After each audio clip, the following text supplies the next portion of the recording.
하나님의 말씀은 창세기 50장 1절부터 14절까지 한 절씩 교독합니다.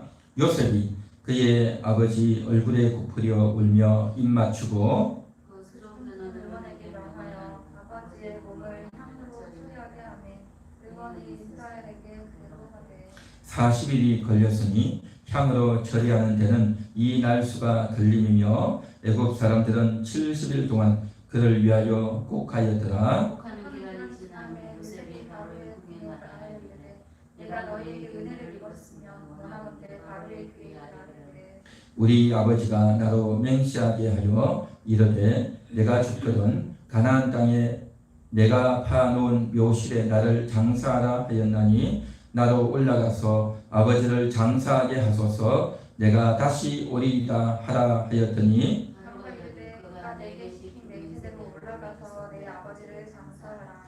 요셉이 자기 아버지를 장사하러 올라가니 바로의 모든 신하와 바로 궁의 원로들과 애굽 땅의 모든 원로와 요셉의 오집과 그의 형제들과 그의 아버지의 집이 그와 함께 올라가고 그들의 어린아이들과 양떼와 소떼만 셋장에 남겼으며 병거와 기병이 요셉을 따라 올라가니 그 때가 심히 컸더라. 그들이 요단강 건너편 아닥 가장 바당에 이르러 거기서 크게 울고 애통하며 요셉이 아버지를 위하여 7일 동안 애곡하였더니 그 땅 금인 가나안 백성들이 아닥 마당의 애통을 보고 이르되 이는 애굽 사람의 큰 애통이라 하였으므로 그 땅 이름을 아벨 미스라임이라 하였으니 곧 요단강 건너편이더라. 야곱의 아들들이 아버지가 그들에게 명령한 대로 그를 위해 따라 행하여 아멘.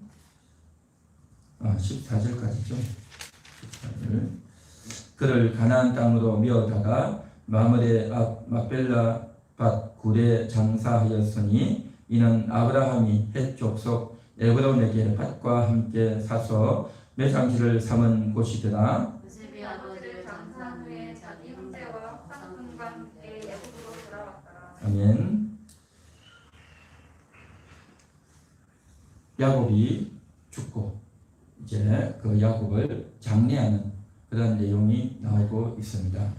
야곱, 그는 이삭의 아들이고 아브라함의 손자겠죠. 그런데 신약에서는 아브라함이 더 많이 널리 알려져 있습니다. 그런데 사실은 이 아브라함보다도 창세기에서는 야곱에 대한 내용이 더 많이 기록되어 있습니다.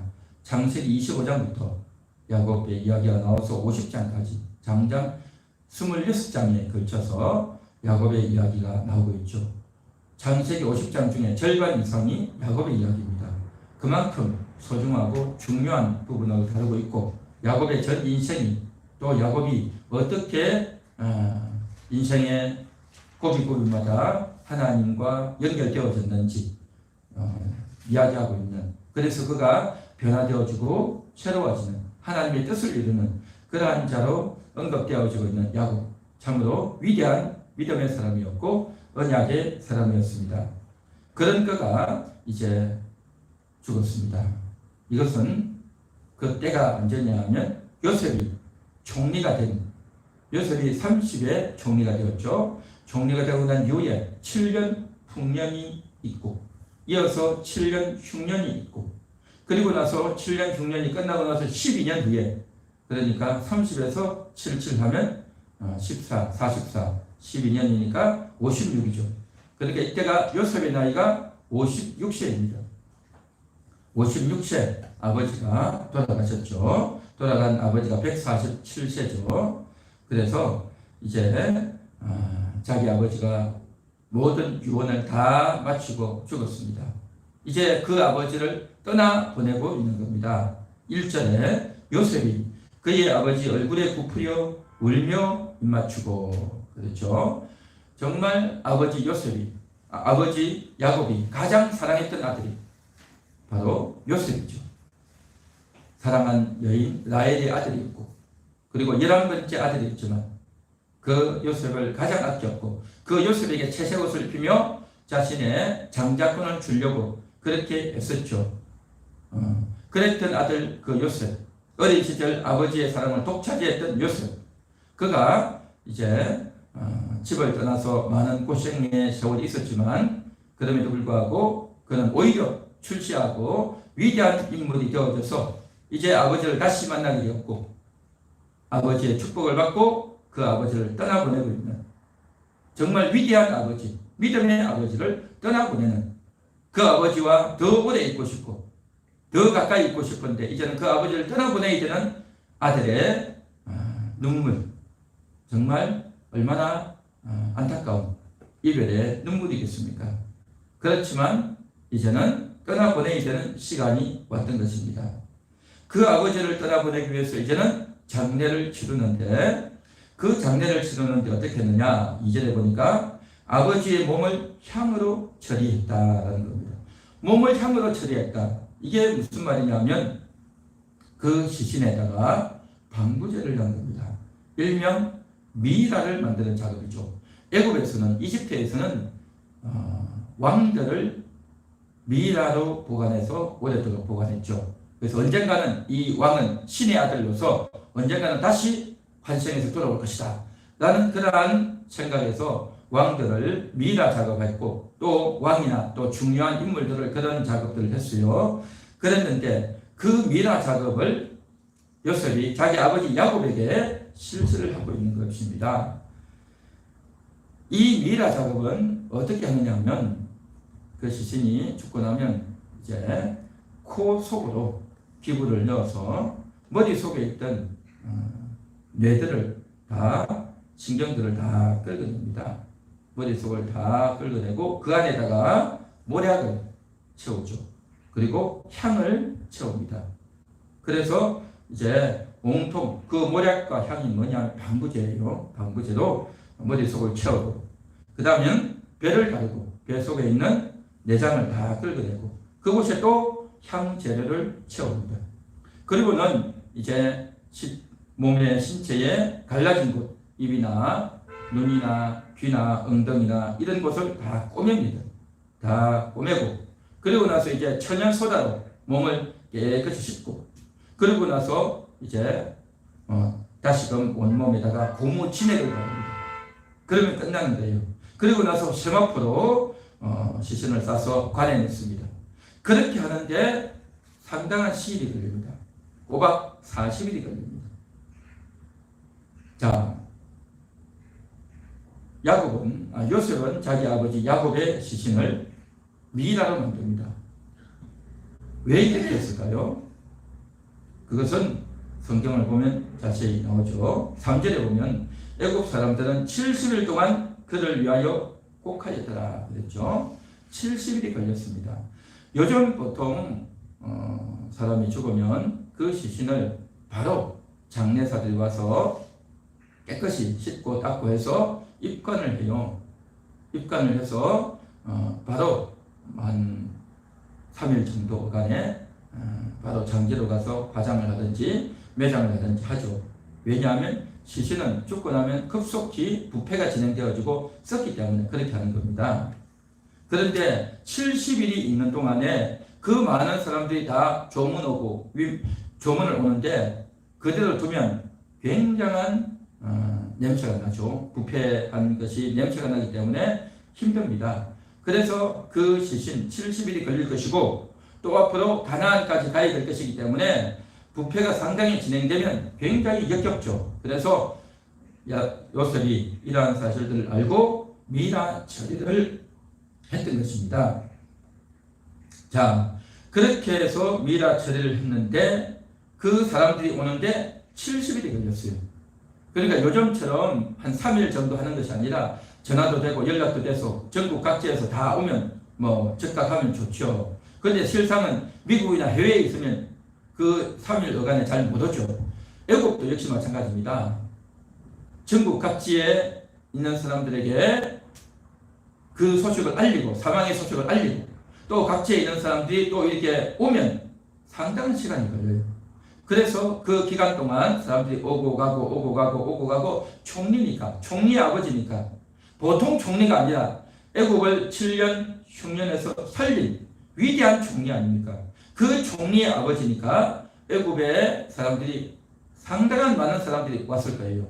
그렇게 오는데 바로 문상기간이 70일이 걸렸다라는 거죠. 그렇게 70일이 걸리기 때문에 미라 처리했고 향재료를 넣었던 것입니다. 자, 그리고 그 기한 70일이 지나니까 요셉이 4절에 보니까 바로의 궁에 말하여 이르되 라고 했습니다. 내가 너희에게 은혜를 입었으면 원하건대 바로의 귀에 아뢰기를 우리 아버지가 나로 맹세하게 하여 이르되 내가 죽거든 가나안 땅에 내가 파놓은 묘실에 나를 장사하라 하였나니 나로 올라가서 아버지를 장사하게 하소서. 그렇게 말합니다. 한마디로 말해서 요셉이 이제 바로의 궁에 이르되 라고 했어요. 바로의 궁이라는 말은 뭐냐?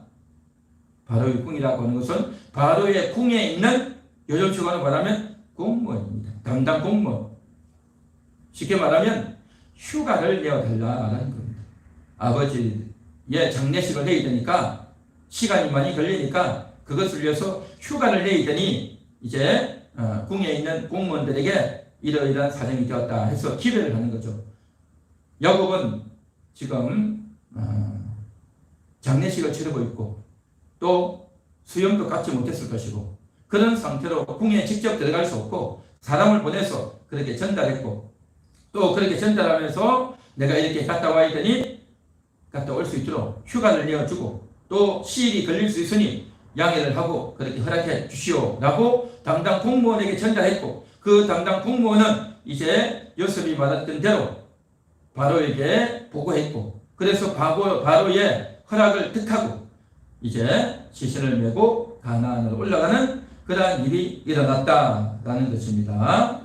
자, 그런데 요셉이 그렇게 하면서 어떤 말을 하느냐 하면 4절 보십시오. 곡하는 기간이 지나매 요셉이 바로의 궁에 말하여 이르되 내가 너희에게 은혜를 입었으면 그렇게 말하고 있습니다. 내가 너희에게 은혜를 입었다. 이 너희가 누굽니까? 바로 출장의 직무를 담당하는 공무원입니다. 이들이 누굽니까? 총리의 부하 직원이에요. 사실은 총리가 명령하면 지시하면 그 명령을 들어야 되는 부하 공무원이고 부하 직원이에요. 그렇다고 한다면 내가 이렇게 필요하니 그렇게 해달라라고 지시하거나 또 그렇게 말을 해도 되는 거예요. 그런데 오히려 요셉이 뭐라고 하냐면 내가 너희에게 은혜를 입었으면 이 말이 무슨 말이냐면 내가 그동안 너희에게 도움을 많이 받았고 너희가 나에게 많이 도움을 주고 또 나를 위해 주었다. 그렇게 말을 하고 있는 겁니다. 오히려 상사로서 아래 사람에게 그냥 말 한마디 쑥 해도 상관이 없는데 오히려 요셉이 내가 너희에게 은혜를 베풀었다. 사실은 내가 너희에게 은혜를 베풀었다. 내가 그동안 너희를 많이 도와줬으니 이제는 너희가 나를 좀 도와달라. 나 대신 너희가 바로에게 이야기해서 출장 휴가 명령서를 좀 받아달라 라고 하지 않고 너희가 그동안 나에게 은혜를 베풀고 나를 많이 도와줬는데 이번에도 좀 도와달라 라는 식으로 요셉이 아주 정중하게 그것을 요청하고 있다는 것입니다. 요즘을 살아가는 많은 사람들은 자신이 가지고 있는 지위와 신분과 권한을 가지고 함부로 대할 때가 많습니다. 요즘식으로 말하면 소위 갑질을 하는 사람들이 얼마나 많습니까? 자기 밑에 있는 부하 직원들을 또 자기보다 지위가 낮은 자기보다 나이가 어린 또 자기보다 지식이나 경험이 부족한 사람들에 대해서 함부로 대하고 무시를 하고 그냥 사정없이 비판하고 손가락질하는 그런 경우가 얼마나 많습니까? 참 안타깝죠. 그러나 요셉은 그렇지 않았습니다. 요셉은 그렇지 않았습니다. 오히려 내가 너희에게 은혜를 입었으면 원하건대 바로의 귀에 아뢰기를 하면서 아주 정중하게 아래 사람에게 요청하고 있는 그러한 모습이었다라는 것입니다. 그래서 요즘 사람들은 자신의 권리, 자신의 지위, 자기만이 알고 있는 그 비밀 정보와 이제 비밀 지식을 가지고 자신의 이득을 위해서 땅을 사주는 그 LH 사건 때문에 얼마나 온 나라가 지금 시끄럽습니까? 그걸 가지고 자신의 돈을 벌어먹고, 사실은 저들이 가지고 있는 받는 연봉만 해도 평균 연봉이 8천만 원 정도 된다고 하지 않습니까? 그리고 저들은 퇴직을 해도 연금이 나오는 아주 노후가 보장되어 있는 그런 사람인데도 불구하고 더 많은 욕심을 내어서 그런 일을 해가지고 온 나라가 지금 공분하고 있는 그런 상태입니다. 뿐만 아니고 자기가 사장이고 또 직급이 높으면 그 낮은 사람들에게 함부로 컵을 집어 던지고 욕설을 하고 또 정말 끔찍한 일들을 해서 그 아래 사람이 견디질 못해서 극단적인 선택을 하는 경우들이 얼마나 많습니까? 또한 연예인들이, 운동선수들이, 가수나 탤런트나 배우나 이런 사람들이 과거에 학폭을 했다, 학교 다닐 때 폭력을 행했다 해가지고 굉장히 시끄럽죠. 중학교 때, 고등학교 때, 또 혹은 초등학교 때 정말 끔찍한, 입에 담기도 힘든 그러한 행태들을 많이 저질렀던 거죠. 그래서 그 친구들을 때리고 못살게 굴어서 괴롭혔는데, 이제 가만히 보니까 그 친구가 텔레비전에 나와가지고 저렇게 얼굴도 잘생기고 말도 잘하고 싹싹하고 정말 너무나도 착한 사람으로 나오니 옛날에 그 고통을 당했던 친구들이 너무 괴로운 거예요. 그래서 학폭이다 해가지고 폭로하고 지금 요즘 난리가 아니죠. 지금 이 다 뭡니까? 다 자기 또래라 할지라도 또 아래 사람에 대해서 함부로 하는 이 갑질 문화가 이 대한민국에 만연해 있는 그러한 상황 아닙니까? 학교에서도 그렇고 직장에서도 그렇고 또 어떤 데는요 가정에서도 그렇고 이 상대방을 무시하고 핀잔을 주고 상처를 주고 때리고 구타하고 또 성추행과 성폭행을 하고 정말 그래서 상대방을 어렵게 하고 괴롭게 하고 그래서 극단적인 선택까지 하게 하는 이런 일들이 너무 많아요. 고통당하는 사람은 너무 비참한데 그렇게 함부로 하는 사람은 너무 재밌는 것 같아. 나는 당연하다. 너는 이러한 대우를 받았어도 싸. 라는 생각을 갖고 있는 것 같아요. 참 안타깝죠. 그런데 성경에 보면 이런 말씀이 나와요. 요한계시록 20장에 보면 1000년 동안 왕노릇하리라 라는 말씀이 있어요. 1000년 동안 왕노릇한다는 거죠. 이 말은 무슨 말이냐면 이 1000년은 숫자적인 1000년이 아니고 예수님께서 초림에서 오시고 난 이후부터 예수님 재림하시기까지를 1000년이다. 상징적인 숫자로 말합니다. 그래서 이제 신약시대를 살아가는 모든 자들은 왕노릇한다. 그 왕노릇은 어떤 왕노릇이냐? 예수님과 함께 왕노릇하는 겁니다. 이 왕노릇은 어떤 왕노릇이냐? 진리로 왕노릇하고 사랑으로 왕노릇한다라는 겁니다.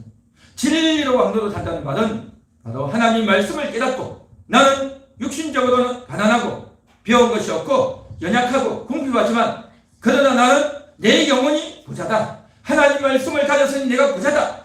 라고 생각하면서 굴하지 않고 비굴하지 않고 오히려 육신적으로 가난하고 어렵지만 나는 부자다. 라는 그런 자부심을 가지고 살아가는 것. 이게 바로 진리로 왕노릇하는 겁니다. 진리로 왕노릇하는 겁니다. 그리고 또한 내가 남들에게 손해와 억울함을 당했지만 그럼에도 불구하고 내가 오히려 남을 섬기고 도와주고 배려해 줄 줄 아는 그러한 것들. 내가 남에게 도움받은 것 없고 내가 남에게 득본 것 없지만 그럼에도 불구하고 내가 남을 도와주고 배려해주고 섬겨주는 이것이 바로 사랑의 왕노릇이죠. 진리로 왕노릇하고 사랑으로 왕노릇하는 것. 이게 바로 성경에 나와 있는 1000년 동안 왕노릇한다 라고 했던 말씀의 의미인 것입니다. 예수님이 그랬지 않습니까? 예수님이 이 땅에 오셔가지고 왕노릇하셨죠. 그런데 사실은 제자들이 발을 씻어주셨어요. 예수님은 십자가에서 죄도 없는데 죄인으로 은총을 받았어요. 잘못한 것도 없는데 얼마나 많이 매를 맞았습니까? 얼마나 많이 고통을 당했고 피를 흘렸습니까? 예수님은 무슨 왕노릇을 했죠? 예수님은 오히려 고통을 당하고 외면을 당하고 손가락질을 당하고 고통을 받고 비참하고 억울하게 죽었어요. 그런데 예수님은 왕노릇을 한 거예요. 뭐냐?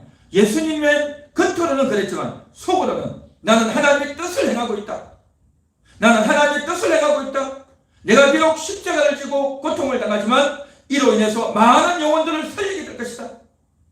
라고 하는 그러한 예수님의 속의 생각은 대단한 생각이었고, 그러한 믿음과 그런 확신으로 예수님은 십자가를 졌단 말이죠.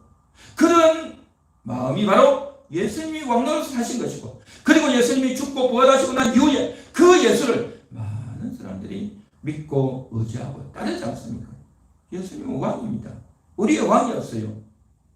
그러나 육신적으로는 가장 가난하고 비참한 그러한 인생을 사셨죠. 이것이 바로 진정한 왕노릇이다라고 하는 겁니다. 오늘날 세상을 살아가는 많은 사람들, 거의 대부분은 거짓으로 왕노릇합니다. 얼마나 거짓말을 잘하는지. 진짜같이 하면서 싹 거짓말을 하죠. 교만하면서 왕노릇하죠. 아주 거만을 떨고 남을 무시하고 남의 것을 뺏어먹고 속여먹고, 그러면서 고소하다 그러고 참 바보 같은 게 속고 있다고 그러면서 고소해야죠. 교만으로 왕노릇하고, 거짓말하며 왕노릇하고, 자신의 욕심을 이루기 위해서 왕노릇하고, 남을 때리고 괴롭히면서 왕노릇하고, 고집을 부리면서 왕노릇하고, 갑질을 하는 그러한 행태들이 참으로 많죠.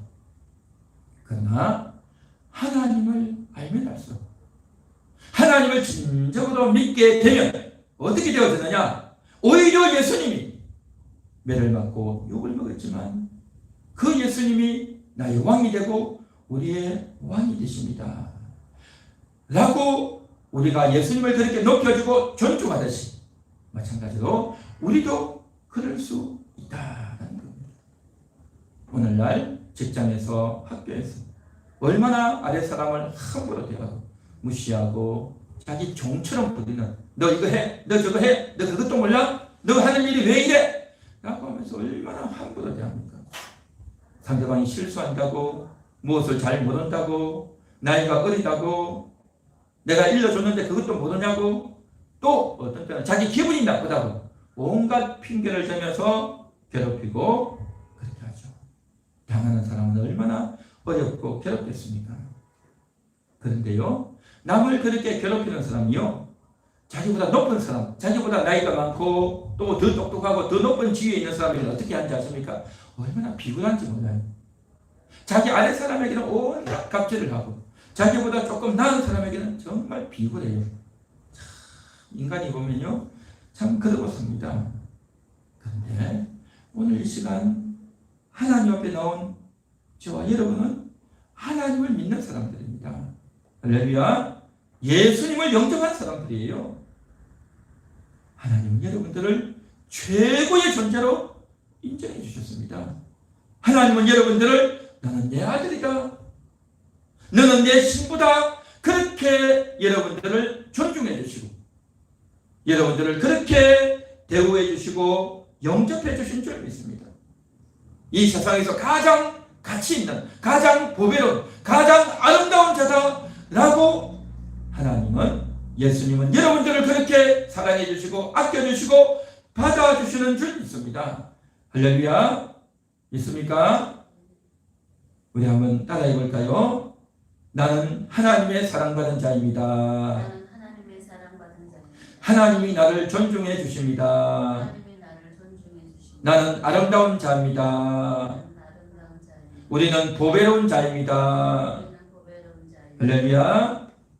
여러분 혹시 인생을 살면서 다른 사람들에게 을이 되어서 다른 사람의 갑질 때문에 속상해 본 적이 있습니까? 그러나 하나님은 여러분을, 그런 여러분들을 갑으로 여겨주시는 겁니다. 사람들은 여러분을 을로 병으로 여기며 자기가 갑이다라고 해서 큰 소리 치지만 하나님은 여러분을 갑으로 여기고 이 세상에서 갑질을 하는 그런 자들이 아니라 이 세상에서 을병이 되어서 모욕과 수치와 고통을 당하는 여러분들을 하나님은 귀하게 여겨주시고 존중히 여겨주시고 아름답게 여겨주시고 보배같이 여겨주시고 내 사랑하는 아들이다, 내 거룩한 아내이다. 그렇게 하나님은 여러분들을 여겨주시는 줄 믿습니다. 할렐루야. 할렐루야. 오늘도 예배를 드리고 하나님 말씀을 듣고 있는 여러분들은 정말 최고의 존재인 줄 믿습니다. 오늘도 여러분 가운데 있었던 혹시 상처가 있었다고 한다면 그 모든 어두움과 상처들이 회복될 수 있기를 바랍니다. 할렐루야. 다른 사람들이 여러분에게 했던 그 말 무시하고 비난하고 조롱하고 손가락질했던, 그래서 그것이 좋지 못한 기억으로 남아있다고 한다면 오늘 그것들을 깨끗이 털어낼 수 있기를 바랍니다. 왜냐? 여러분들은 그렇게 무시받을 자가 아니에요. 여러분들은 그렇게 형편없는 자가 아니에요. 바보 같고 어리석은 자가 아니란 말이죠. 그 사람들의 말은 틀린 말이에요. 여러분들의 존재는 아름다운 존재, 보배로운 존재, 가치 있는 존재, 내가 존중히 여기는 존재인 줄 믿습니다. 여태까지 사람들의 말을 듣고 그 사람들의 말이 내 속에 기억에 남아있어서 나는 형편없어, 나는 뭘 해도 안 돼, 나는 이 정도밖에 안 돼 라고 생각했다면 여러분은 속고 있었던 겁니다. 진정한 여러분의 가치는 어떤 존재입니까? 아름답고 보배롭고 존귀한 존재인 줄 믿습니다. 사람의 말이 아니라 하나님의 말씀을 믿어야 될 줄 믿습니다. 사람의 말이 진짜가 아니라 하나님의 말씀이 진짜인 줄 믿습니다. 그 하나님의 말씀이 진짜이기 때문에 그 말씀을 믿고 그 말씀을 받아들이고 그 말씀을 믿고서 그동안 내게 잘못 인식되어 있고 세뇌되어 있던 그 생각들을 다 털어내는 그런 여러분 될 수 있기를 바랍니다. 여러분은 진정 사랑받을 만한 하나님이 그렇게 아끼는 존재단 말이죠. 그래서 그 말씀이 내 속에 들어와지고 그 말씀이 믿어져보다 말미암아 그동안 억울했던, 그동안 내가 정말 모욕을 들었고 고통을 들었던 것들을 다 씻어내고 다 털어내고 나는 그렇지 않아. 그 사람이 나에게 했던 말은 잘못된 말이야, 틀린 말이야, 마귀가 나를 속이는 거였어. 나의 진정한 본체는 바로 아름다운 존재, 값진 존재, 하나님이 나를 아껴주는 존재야. 그렇게 생각하시기를 주님의 이름으로 축원합니다. 축원합니다. 이건 제가 여러분 듣기 좋으라고 기분 좋으라고 하는 말이 아닙니다. 실제입니다. 영적인 팩트인 줄 믿습니다. 할렐루야. 그래서 오늘도 여러분의 상처가 회복되고 여러분이 주님의 위로를 받는, 하나님 말씀으로 위로받는 주님의 최고의 사랑이 부어지는 그런 역사가, 그런 은총이, 그런 충분한 회복이 있기를 축원합니다. 축원합니다. 그렇습니다. 이렇게 주님의 위로와 은총이 부어지게 될 때에 사람들은 나를 무시하고 함부로했지만 그러한 것들이 이제는 더 이상 내 귀에 더 이상 들어오지 않는 겁니다. 전에는 그 말을 듣기 싫어서, 전에는 그 말을 하면 기분이 나빴는데 이제는 하나님 말씀을 믿고 하나님과 함께하면요, 상대방이 나에게 또 좋지 못한 말을 할지라도 속상할 필요가 없어요. 왜냐하면 그 말은 거짓말이기 때문에.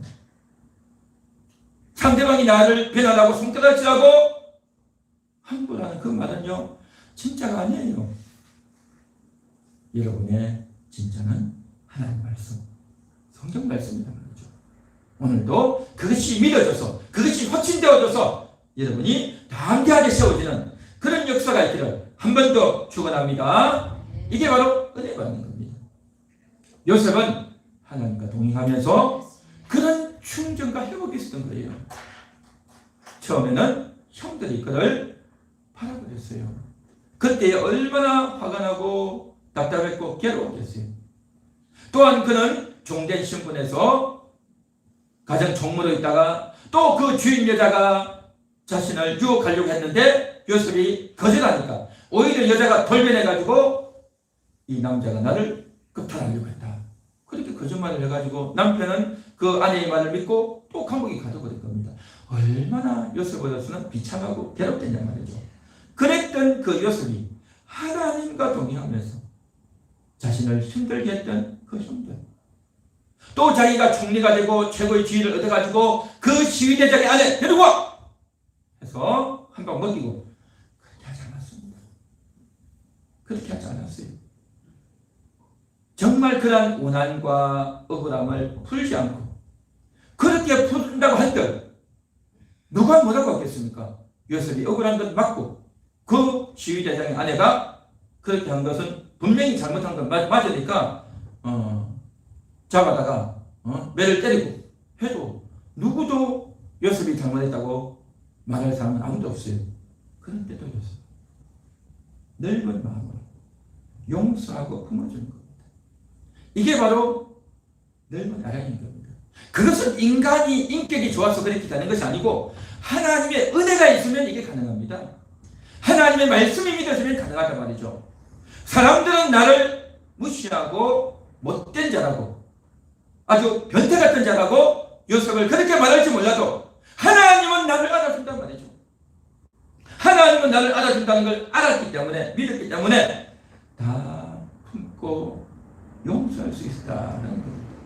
그랬기 때문에 아래 사람들에 대해서 함부로 하지 않고 오히려 그것이 상처가 회복되지 않으면요 어떻게 되냐면 사람들이 또 나를 무시할 거야, 또 나를 괴롭게 할 거야 해서 아래 사람들을 짓밟고 무시하게 됩니다. 그런데 요셉은 그렇지 않았습니다.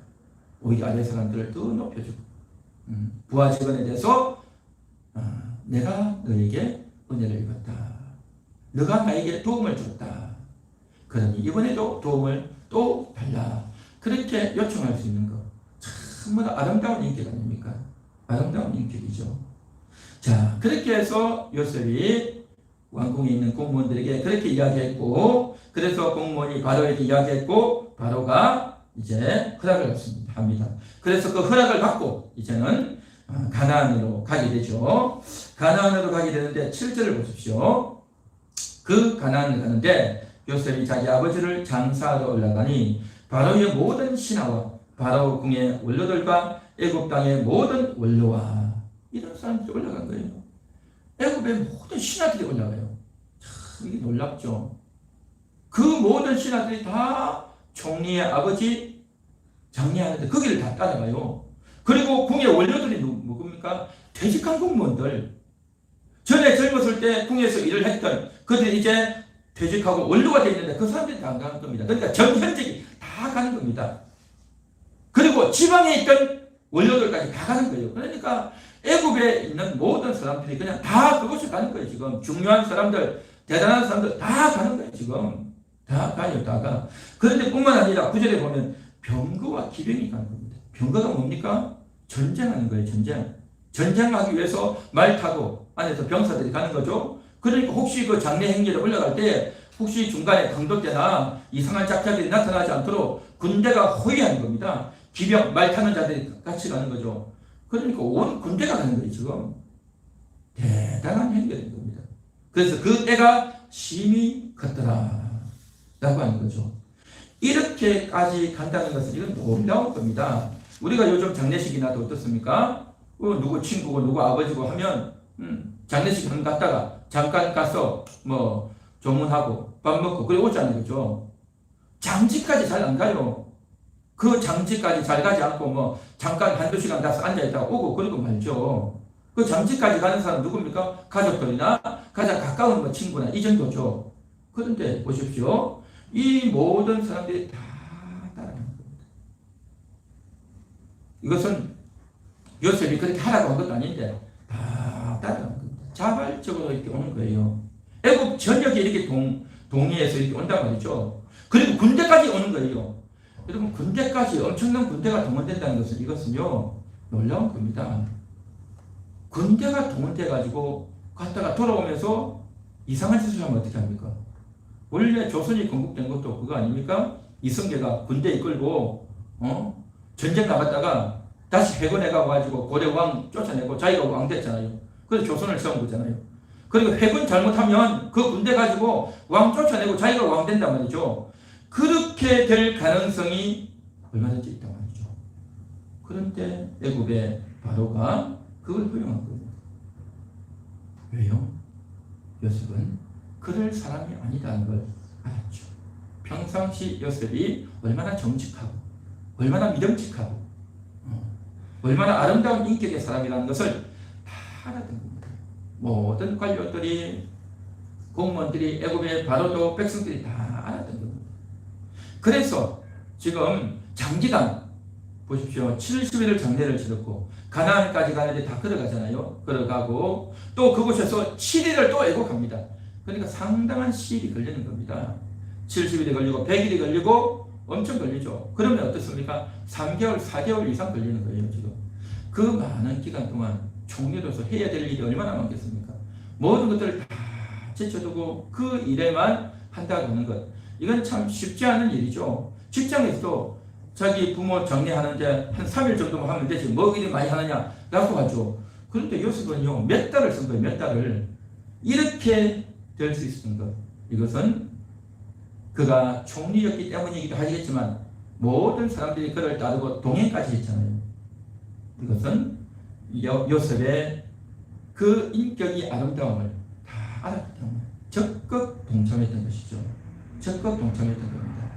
그래서 이것이 바로 자기가 아버지를 정리하면서 또한 그 아래 사람의 공무원들을 그렇게 높여주고 인정해주는 그러한 것들이 이번 경우만이 그런 것이 아니라 전에부터 늘 그랬던 겁니다. 요셉의 그 아름다운 인격을 다 알았기 때문에 했던 거죠. 한마디로 말해서 요셉은 겸손하면서도 왕노릇했던 겁니다. 겸손하면서 왕노릇하고 사랑으로 왕노릇하고 그렇게 했던 겁니다. 자기가 지위가 높다고 함부로 하고 지시하고 하지 않았습니다. 오히려 법을 알기 때문에 나라가 어떻게 돌아가는지를 알기 때문에 절차를 지키고 예의를 지키고 최대한 그렇게 했던 거죠. 이게 바로 성도의 왕노릇인 겁니다.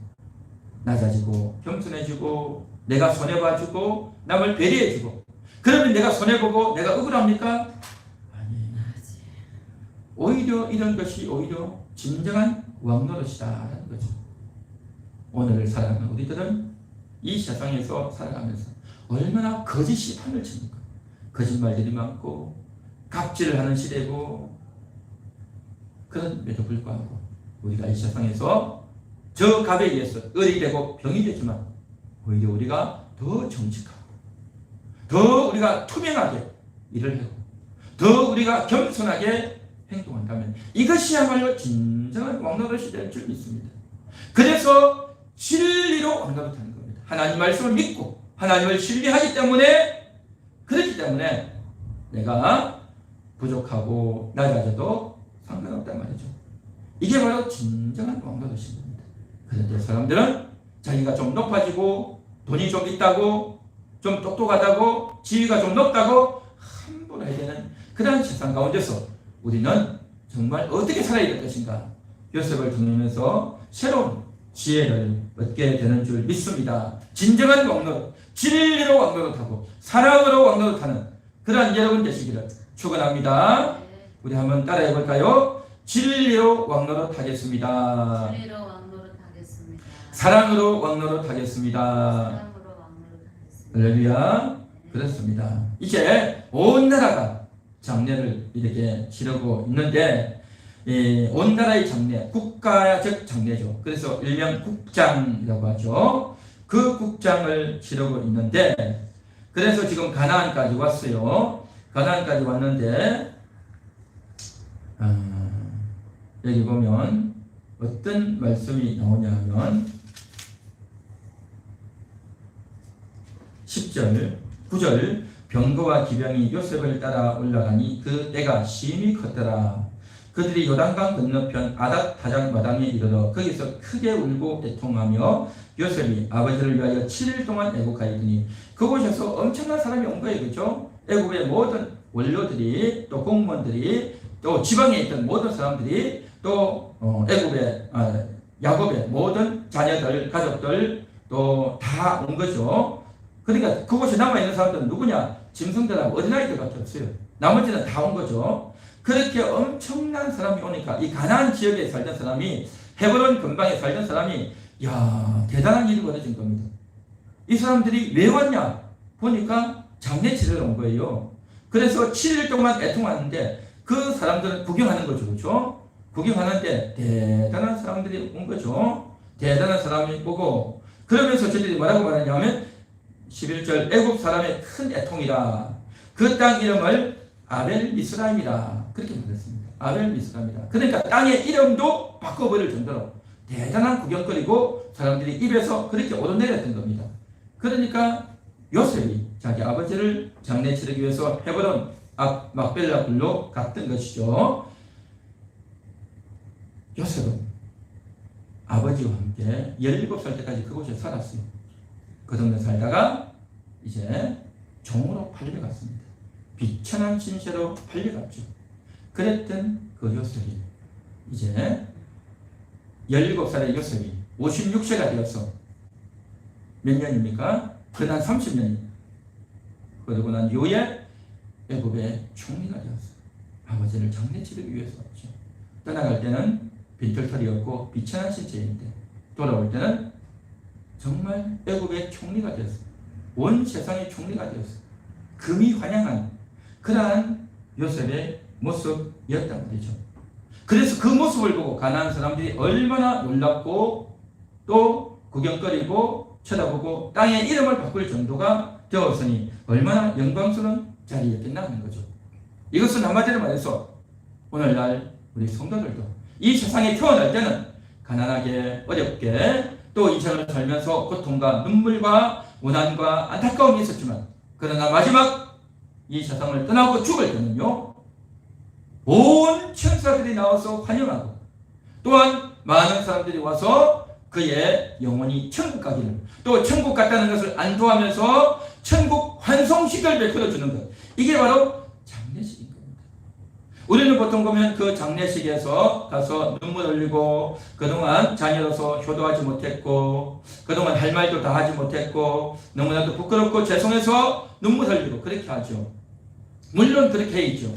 물론 그렇게 해야 되지만 그러나 그 영혼이 더 이상 고통당하지 않고 더 이상 이 땅에서 아픔과 고통과 신음과 비명지르지 않고 천국에서 쉬게 된다는 것이 얼마나 아름답고 영광스러운지 그 사실을 확인하는 겁니다. 그것이 바로 장례식의 의미인 겁니다.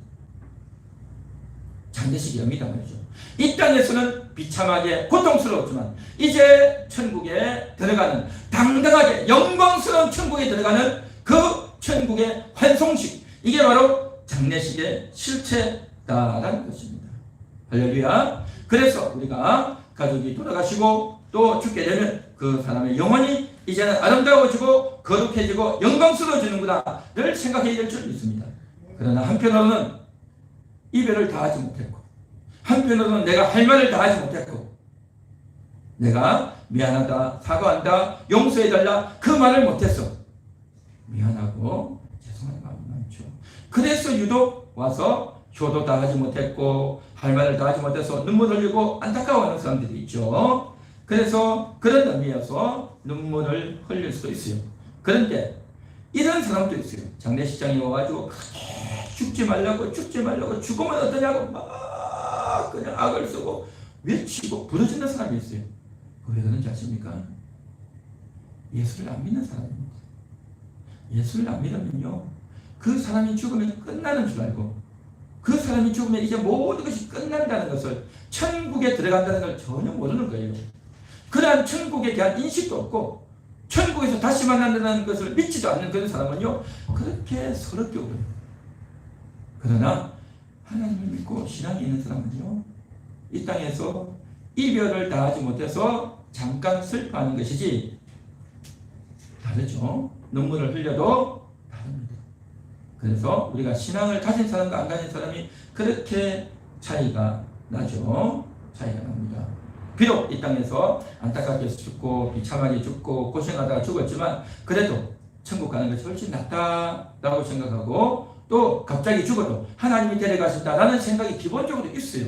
기본적으로 있기 때문에 놓아줄 수 있어요. 그런데 자기 자식이 죽고 비참하게 죽고 사고로 죽으면요 스럽게 우는 엄마들 아버지들이 있어요. 한편으로는 이해가 되면서도 기본적으로 그 속에 천국에 대한 신앙이 없기 때문에요 정말 서럽게 옵니다. 비참하게 울죠. 그래서 죽음의 현장에 가면 예수를 믿을 사람인지 안 믿을 사람인지를 알게 되죠. 자, 그래서 이제 마지막 결론입니다. 제가 성경 한 구절 읽겠습니다. 히브리서 2장 15절. 또 죽기를 무서워함으로 한평생 외여 종노릇하는 모든 자들을 놓아주려 하심이니, 이게 뭐냐면 예수님께서 육신의 몸을 입고 이 땅에 오신 이유가 뭐냐? 그것은 평생 종노릇하는 자들을 놓아주기 위해서 오셨다라는 거죠. 죽음에 매여서, 다시 말해서 죽지 않으려고. 내가 죽으면 큰일 난다. 내가 죽으면 지옥 가는데 라고 해서 죽지 않으려고 애를 쓰고 몸부림치는 자가 있다는 거죠. 그런데 우리는 다 죽어야 돼요. 죽지 않으려고 할 것이 아니라 죽어야 됩니다. 언젠가는 다 죽는단 말이죠. 왜 죽지 않으려고 할까요? 그 영혼이 거듭나지 않아서 그래요. 영혼이 구원받지 못했기 때문에 스럽게 울고 끝까지 고통하는 겁니다. 그러나 예수를 믿으면 어떻게 되어야 되느냐? 내가 죽으면 천국 갑니다. 내가 죽으면 천국 갑니다. 내 육체를 벗어나서 내 영혼이 더 자유를 누리고 더 구원을 누리고 복을 누리고 영광을 누리게 될 것입니다. 그걸 알아요. 그걸 믿어요. 할렐루야. 믿습니까? 여러분의 영혼이 천국 가는 줄 믿습니까? 그러면요 정말 죽음에서 도연하는 겁니다. 그것을 믿지 못하면 죽음에 매여 있는 거예요. 죽음에 매여서 죽으면 안 돼, 죽으면 안 돼, 죽으면 안 돼. 내 이 돈을 두고 어떻게 죽냐 말이야. 안 죽을 거야, 더 살 거야. 그렇게 안 죽으려고 발버둥 치고 죽어가는 거예요. 그런 사람의 대부분은 지옥 갑니다. 안 죽으려고 몸부림치는 자가 다 지옥 가요. 실로 안타깝죠. 그래서 우리는 죽어야 됩니다. 그런데 죽으면 천국 간다는 걸 우리가 알아요. 영적인 지식을 갖고 있습니다. 그런데 그것을 정말 믿느냐 하는 거죠. 그것을 정말 믿느냐 말이죠. 그것을 정말 믿는 사람은 내가 하루하루 살면서도 고통을 당하고 어려움을 당할 때 내가 지금 죽을 지경이 왔구나. 이제 더 이상 내가 살 수 없겠구나 할 때에 딱 놓습니다. 주여 내 영혼을 받아주옵소서. 그렇게 하는 겁니다. 스데반이 복음을 전하다가 돌에 맞아 죽죠. 그 돌에 맞아 죽을 때 아이고 아파 죽겠다 돌 던지지마 그렇게 비명하지 않았어요. 돌 던지는 사람들 앞에서 화를 내고 싸우지 않았어요. 내가 왜 이렇게 억울하게 죽냐 그렇게 원망하지도 않았어요. 스데반은 주여 주 예수여 내 영혼을 받아 주옵소서. 예수님께서는 아버지여 내 영혼을 받아소서 그렇게 했습니다. 예수님이 하셨던 그 멘트를 스데반이 배워서 그대로 했던 거죠. 내 죽음의 순간에 내 영혼을 받아 주옵소서 그렇게 고백한 겁니다. 아프다 비명 지르지 않았어요.